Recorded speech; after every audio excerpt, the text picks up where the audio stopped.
Next so ఇప్పుడు మనం excise 1.4లోకి enter అవుతున్నాం. చాలా ఇంపార్టెంట్ ప్రాబ్లమ్స్ ఇవన్నీ కూడా 4 మార్క్స్ క్వశ్చన్లో చాలా ఇంపార్టెంట్ క్వశ్చన్స్ ఇవి.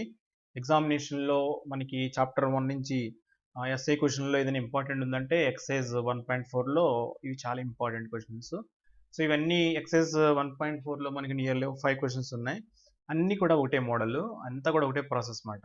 సో ఇప్పుడు ప్రాబ్లం చూద్దాం. Show that √5 is an irrational number. √5ని ఇర్రేషనల్ నెంబర్ అని ప్రూవ్ చేయమన్నాడు. √5 కరణీయ సంఖ్య అని చూపండి. మనందరూ తెలుసు ఇర్రేషనల్ నెంబర్స్ అంటే ఏంటి? Non terminating non repeating decimals. వీటిని ఇర్రేషనల్ నెంబర్స్ అంటాం. సో ఇప్పుడు √5 వాల్యూ తీసుకుంటే 2.23678 అలా ఎక్సెట్రా అలా వస్తూనే ఉంటుంది అన్నమాట. అందులో ఉన్న నెంబర్స్ ఒక ప్యాటర్న్ ప్రకారం రిపీట్ అవ్వవు, అదేవిధంగా టెర్మినేట్ అవ్వవు. సో √5 మనం ఏమంటామంటే ఇర్రేషనల్ నెంబర్ అని మనకు తెలుసు. ఇప్పుడు దాన్ని మనం ప్రూవ్ చేయాలి. సో ఎలా ప్రూవ్ చేయాలో చూద్దాం. సొల్యూషన్ స్టార్ట్ చేద్దాం. Solution okay. ఇప్పుడు నేను దీన్ని ఎలా ప్రూవ్ చేస్తానంటే, మ్యాథమెటిక్స్లో మనకి ప్రూఫ్ అని ఎలా ఉంటుందంటే కొన్ని థియరమ్స్ డైరెక్ట్గా ప్రూవ్ చేస్తాం, కొన్ని థియరమ్స్ డైరెక్ట్గా ప్రూవ్ చేయలేకపోవచ్చు. ఇప్పుడు దీన్ని ఎలా చేస్తానంటే నేను మెథడ్ ఆఫ్ కాంట్రడిక్షన్ అని ప్రూవ్ చేస్తాను అనమాట. మెథడ్ ఆఫ్ కాంట్రడిక్షన్ యూజ్ చేసి దీన్ని ప్రూవ్ చేస్తాను. విరోధాభాస పద్ధతి అనే పద్ధతిని ఉపయోగించుకుంటాను అనమాట. అంటే ఏంటి, మనం √5ని ఇర్రేషనల్ అని ప్రూవ్ చేయాలి కాబట్టి సో కొద్దిసేపు దీన్ని ఏమనుకుంటానంటే నేను రేషనల్ అనుకుంటాను అనమాట. రివర్స్ అనుకుని వెళ్తాను అనమాట. రివర్స్ అనుకుని వెళ్ళటం వల్ల మన మనకి ఇచ్చిన హైపోథసిస్కి దత్తాంశానికి ఒక వ్యతిరేక భావన అనేది రావడం జరుగుతుంది. సో ఆ వ్యతిరేక భావన ఎందుకు వచ్చింది? మనం రేషనల్ నెంబర్ అని మనం ఒక వ్యతిరేక భావన తీసుకున్నాం కాబట్టి ఆ వ్యతిరేక భావన వచ్చింది. సో ఆటోమేటిక్గా అది ఇర్రేషనల్ నెంబర్ అవుతుంది. దీన్ని మెథడ్ ఆఫ్ కాంట్రడిక్షన్ అంటారు. సో దీని ప్రకారం ఇప్పుడు మనం ఏం చేద్దామంటే √5 ఇర్రేషనల్ నెంబర్ అని ప్రూవ్ చేయాలి కాబట్టి లెట్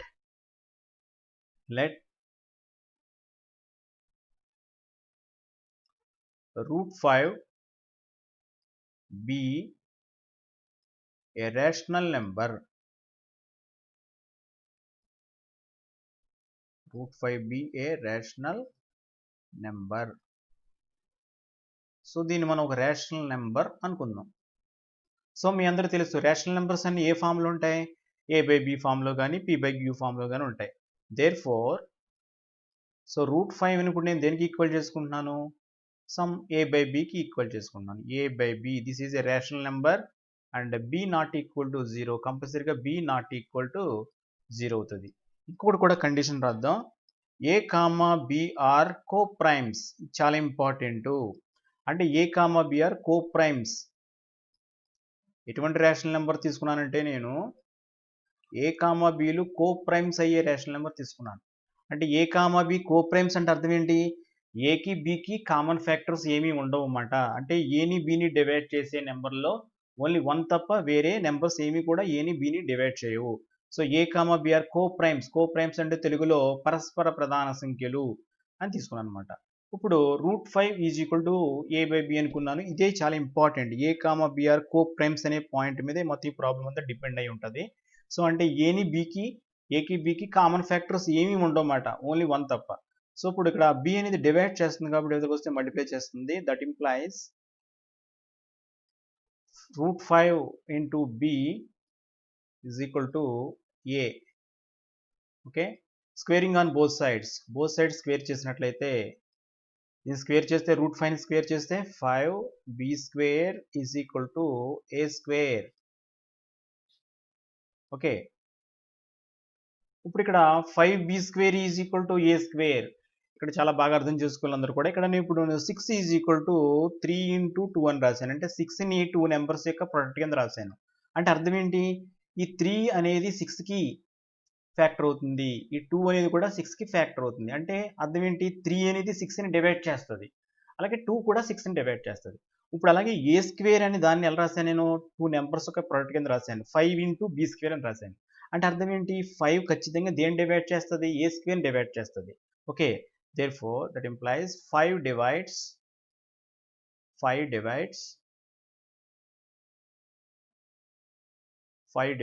a². ఇప్పుడే మనం ఇంతకు ముందు ఒక స్టేట్మెంట్ చెప్పుకున్నాం. ఏం చెప్పుకున్నాం? So if p is a prime number, p be a prime number and if p divides a² then p must divide a. So ఇక్కడ 5 అనేది ప్రైమ్ నెంబరు. సో 5 అనే ప్రైమ్ నెంబరు ఏ స్క్వేర్ని డివైడ్ చేస్తుంది కాబట్టి ఖచ్చితంగా ఈ 5 దేన్ని డివైడ్ చేస్తుంది? ఏని డివైడ్ చేస్తుంది. That implies 5 divides a square. Sorry 5 divides a. 5 దేన్ని డివైడ్ చేస్తుంది? ఏని డివైడ్ చేస్తుంది. ఇప్పుడు ఇక్కడ చూడండి 3 6ని డివైడ్ చేస్తుంది. అంటే ఎన్నిసార్లు డివైడ్ చేస్తుంది? 2 టైమ్స్ అన్నమాట. అలాగే ఇప్పుడు 5 అనేది ఏం డివైడ్ చేస్తుంది కాబట్టి ఎలా రాసుకోవచ్చు? Therefore a is equal to some 5 into c అని రాశాను. ఎందుకు రాశాను అలా చెప్పండి? ఇప్పుడు 5 అనేది ఏం డివైడ్ చేస్తుంది? ఎన్నిసార్లు డివైడ్ చేస్తుంది? సి టైమ్స్ అన్నమాట. So a is equal to some 5c అని రాశాను. ఓకే, ఇప్పుడు again squaring on both side చేసాం అనుకోండి. A square is equal to this implies a square is equal to 25c square అని వచ్చింది. ఇప్పుడు ఇక్కడ ఆల్రెడీ ఇక్కడ చూడండి, ఇక్కడ స్టార్ పెట్టుకుందాం. ఇప్పుడు ఈ ఏ స్క్వేర్ వాల్యూని తీసుకెళ్ళి స్టార్ దాంట్లో సబ్స్టిట్యూట్ చేసాం అనుకోండి. దిస్ ఇంప్లైస్ 5b స్క్వేర్, ఇక్కడ ఫ్రమ్ స్టార్ అని రాస్తున్నాను, from star. Okay, so 5b square is equal to A square value ఉంది ఇక్కడ మనకి 25c స్క్వేర్. ఓకే, ఈ 5 వచ్చి 25లో 5 టైమ్స్ క్యాన్సిల్ అవుతుంది. That implies b square is equal to 5c square అవుతుంది. సో ఇక్కడ మళ్ళీ చూడండి, b స్క్వేర్ని 2 నెంబర్స్ యొక్క ప్రోడక్ట్ కింద రాసాం. అంటే అర్థం ఏంటి? ఈ 5 వచ్చి b స్క్వేర్ని డివైడ్ చేస్తుంది అని అర్థమవుతుంది మనకి. So therefore that implies therefore 5 divides b square. So 5 b స్క్వేర్ని డివైడ్ చేస్తే ఖచ్చితంగా 5 దేన్ని డివైడ్ చేస్తుంది? bని డివైడ్ చేస్తుంది. దట్ ఇంప్లైస్ 5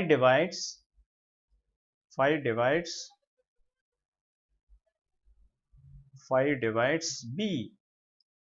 ఇక్కడ ఆల్రెడీ చూడండి 5 అనేది దేన్ని డివైడ్ చేస్తుందని వచ్చింది మనకి? 5 divides a అని వచ్చింది. ఇక్కడ 5 divides b అని వచ్చింది. దేర్ఫోర్ దీని నుండి మనకి ఏమర్థం అవుతుంది? 5 is a common factor of 5 is a common factor of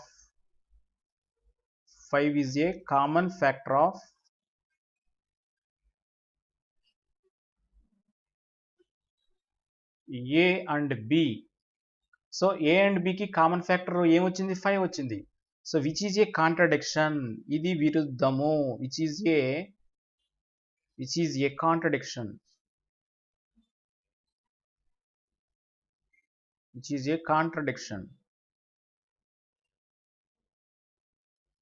okay, so ఈ కాంట్రడిక్షన్ ఎందుకు వచ్చింది మనకి? మనం ఒక రాంగ్ ఎజంప్షన్ తీసుకున్నాం. ఏంటో రాంగ్ ఎజంప్షన్? √5 అనేది రేషనల్ నెంబర్ అని తీసుకున్నాం. సో ఆ ఎజంప్షన్ రాంగ్ మాట. Therefore hour assumption is wrong.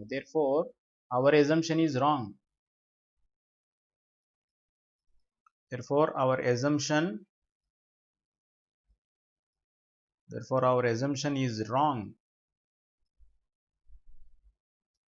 ఏంటి hour assumption wrong? √b rational number అనుకున్న ఎజంప్షన్ రాంగ్ మాట.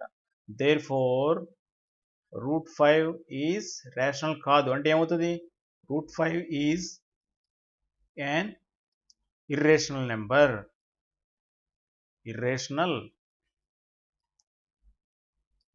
Number.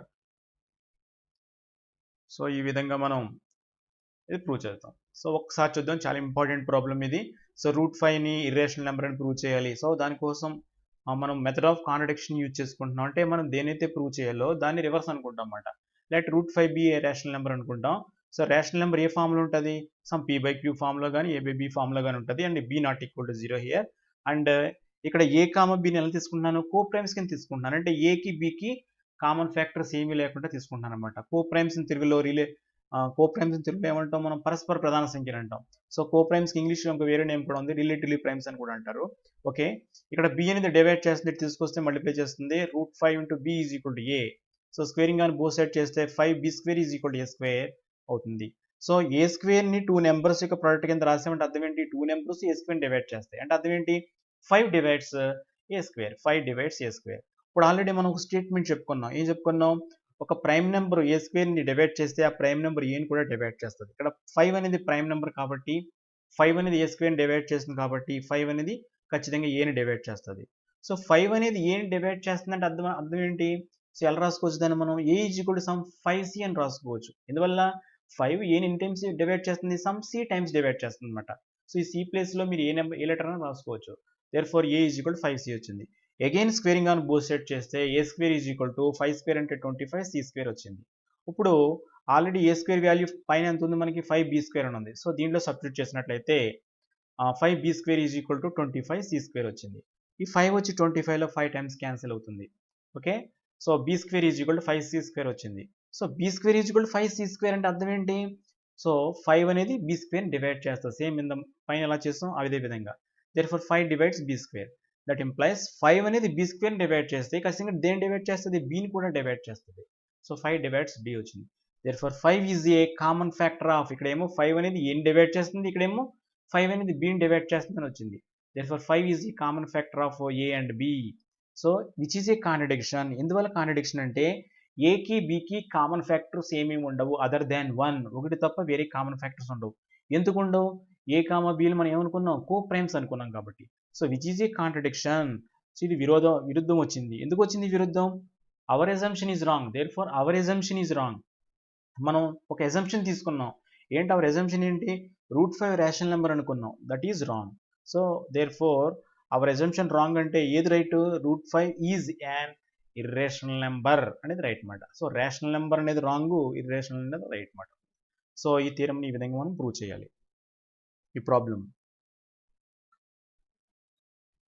So next, show that root 1/2 is an irrational number.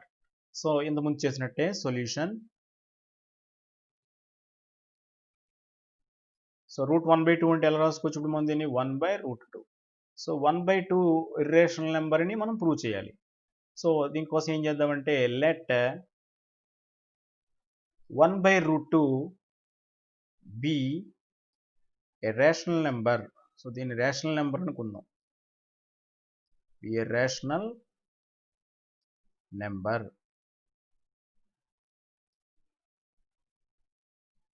So ఇది rational number. Rational number అంటే same ఇందాకలాగే same as it ఈస్గా. So that implies 1/√2 is equal to some a by b ఫామ్లో ఉంటుంది and b not equal to 0. ఇక్కడ here a comma b are co-primes or relatively primes. Okay, this implies ఇప్పుడు cross multiplication చేసుకున్నట్లయితే b is equal to ఏమవుతుంది మనకి? √2 into a అవుతుంది. So this implies squaring on both sides b square is equal to 2a square. So b square is equal 2a square వచ్చింది అంటే అర్థం ఏంటి? b స్క్వేర్ని 2 నెంబర్స్ యొక్క ప్రోడక్ట్ కింద రాయగలిగామంటే అర్థం ఏంటి? 2 వచ్చి ఖచ్చితంగా b స్క్వేర్ డివైడ్ చేస్తుంది. దట్ ఇంప్లైస్ 2 డివైడ్స్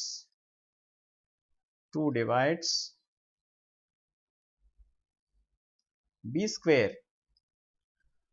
సో మనకు ఆల్రెడీ ఒక స్టేట్మెంట్ నేర్చుకున్నాం. సో ఒక ప్రైమ్ నెంబర్ వచ్చి దాని స్క్వేర్ డివైడ్ చేస్తుంది, b స్క్వేర్ డివైడ్ చేస్తుంది అంటే ఖచ్చితంగా ప్రైమ్ నెంబర్ వచ్చి bని కూడా డివైడ్ చేస్తుంది. That implies by the statement 2 divides b also. 2 divides b. So 2 అనేది bని డివైడ్ చేస్తుందంటే అర్థం ఏంటి? 2 bని ఎన్ని టైమ్స్ డివైడ్ చేస్తుంది? సమ్ c టైమ్స్ అనుకుందాం. That implies b is equal to some 2 into c. Okay, again squaring on both sides చేస్తే b square is equal to 4c square అని వచ్చింది. That implies b square is equal to 4c square. So ఇక్కడ already b square value ఎంత ఉంది అనుకో మనకి చూడండి, b square 2a square కి ఈక్వల్గా ఉంది కాబట్టి సో ఈ b square వాల్యూస్లో ఇక్కడ సబ్స్టిట్యూట్ చేసాం అనుకోండి, ఇక్కడ స్టార్ పెట్టుకుందాం, స్టార్లో సబ్స్టిట్యూట్ చేద్దాం మనం. ఓకే, సబ్స్టిట్యూట్ చేస్తే ఏమవుతుంది? 4c square is equal to 2a square. ఇక్కడ ఫ్రమ్ స్టార్ అని రాద్దాం, ఫ్రమ్ స్టార్. ఓకే, ఇప్పుడు ఈ 2 వచ్చి 4లో 2 టైమ్స్ క్యాన్సిల్ అవుతుంది. 2c² is equal to a² అని వచ్చింది. So 2c² is equal to a² వచ్చిందంటే అర్థం ఏంటి? This employees 2 divides a². 2 divides a². This employees 2a² divide చేస్తే దేని డివైడ్ చేస్తుంది? ఏం డివైడ్ చేస్తుంది. This employees 2 divides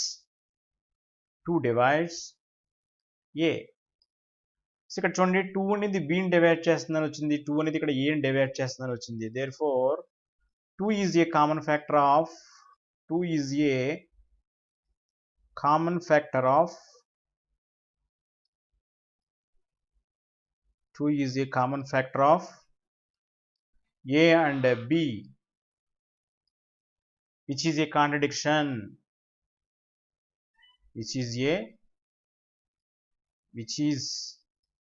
a contradiction. ఇది సరైనది కాదు. ఎందువల్ల చెప్పండి? ఎందుకు కాంట్రడిక్షన్ అయింది చెప్పండి? a, bలు కో ప్రైమ్స్ అనుకున్నాం. కో ప్రైమ్స్ కి కామన్ ఫ్యాక్టర్స్ ఏమి ఉండవు other than 1. So which is a contradiction. Hence our assumption is wrong. Hence our assumption is wrong. Hence our assumption is wrong.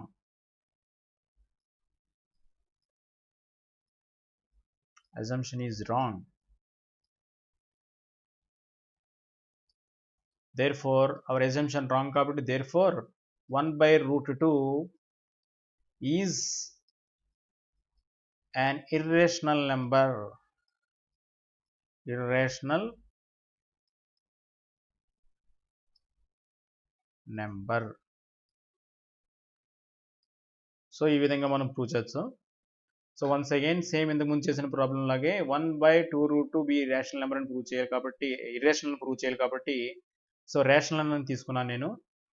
That implies 1/√2 is equal to a/b అని రాసుకున్నాను. So b not equal to 0. a, b are co primes.